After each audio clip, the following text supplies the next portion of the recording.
इस सभा मंच के संचालक महोदय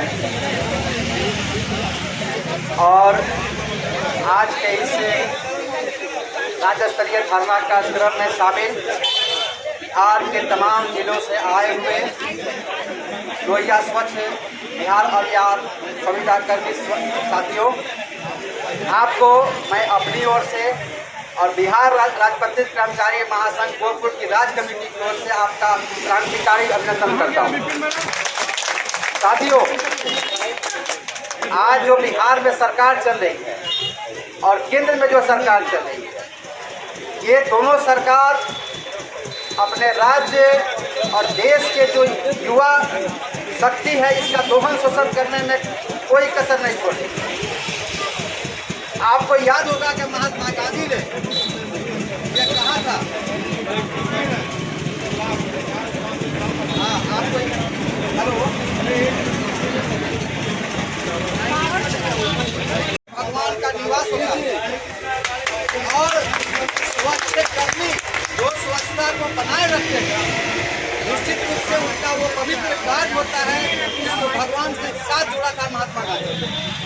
और भारत सरकार ने जो अभियान चलाया और बिहार सरकार ने जो स्वच्छता अभियान चलाया, इसके तहत आपकी नियुक्ति हुई कि आप इस राज्य के ग्रामीण इलाकों को और पूरे राज्य में आप सारी स्वच्छता के काम को करेंगे। लेकिन विडंबना है कि आपकी नियुक्ति के लगभग 14 वर्षों के बाद भी मैंने देखा है कि आपके दर्जनों सरकार का आदेश है कि सरकार ने कहा कि आपकी सारी बात को हम मानेंगे, आपसे वार्ता करती है और वार्ता से मुकर जाती है। तो निश्चित रूप से यह सरकार तानाशाही सरकार है और ऐसी सरकार का महासंघ वो पुरजोर विरोध करता है। साथियों, हमारी 10 अप्रैल से 12 अप्रैल तक बक्सर की धरती पर बिहार राज्य पत्रित कर्मचारी महासंघ गोरखपुर का 23वां राज्य सम्मेलन संपन्न हुआ, जिसमें ये मांग हम लोगों की पहले से भी थी और हम लोगों ने इस पर अपना पारित किया है, संकल्प पारित किया है कि बिहार में जितने भी आउटसोर्सिंग हैं, संविदाकर्मी हैं, मानदेय हैं, उन सारे लोगों को बिहार सरकार से हम लोगों ने अपना प्रस्ताव पारित किया है कि उनकी नियमित नियुक्ति की जाए और नियमित वेतनमान दिया जाए।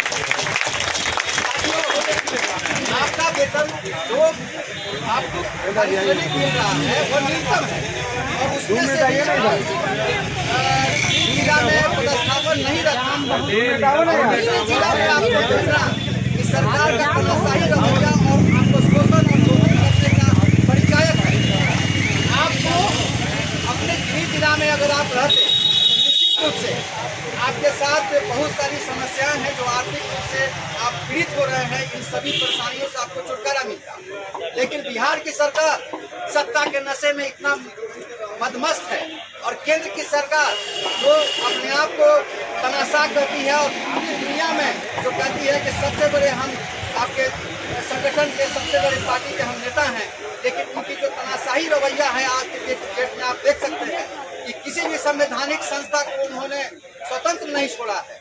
देश में एक अराजक वातावरण पैदा कर दिया है। देश के 2-3 जो उद्योगपति हैं उनके लिए सरकार काम कर रही है।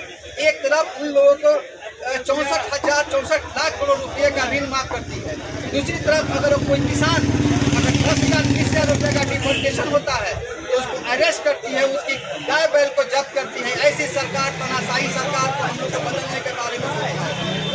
साथियों, आपकी जो 13 सूत्री मांग है, ये 13 सूत्री मांग जायज है और इसको हम महासंघ गोरखपुर पुरजोर समर्थन करता है कि आपकी मांग को हम लोग उठाएंगे, विभिन्न मंचों से उठाएंगे।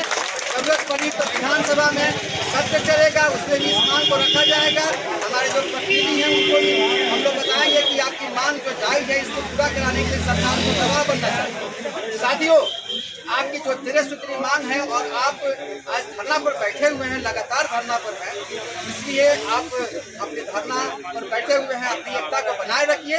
महासंघ गोरखपुर की राज्य कमेटी और पूरा बिहार के महासंघ गोरखपुर की हमारी जिला कमेटियां वो आपके साथ है और हम कदम से कदम मिलाकर उम्मीद करते हैं इस तानाशाही सरकार को सबक सिखाएंगे और आपकी जो 13 सूत्री मांग है उसको पूरा कराने का संकल्प लेते हैं। और आपको मैं धन्यवाद देता हूँ कि आप खड़े रहिए और महासत्व आपके साथ है। इन्हीं बातों के साथ मैं अपने पार्टी को मान देता हूँ। इनकलाब जिंदाबाद, महासत्व जिंदाबाद। हमारी मांगे पूरी करो, पूरी करो, पूरी करो, हमारी मांगे पूरी करो, पूरी करो, पूरी करो। बिहार सरकार होश में आओ, होश में आओ, होश सीईओ साहब से यह जो भेदभाव का रणनीति अपनाया गया है इसको दूर किया जाए साथियों, और सबको जो बिना किसी शर्त के सही प्रखंड समन्वय को जो जो है उसको सब दिया जाए।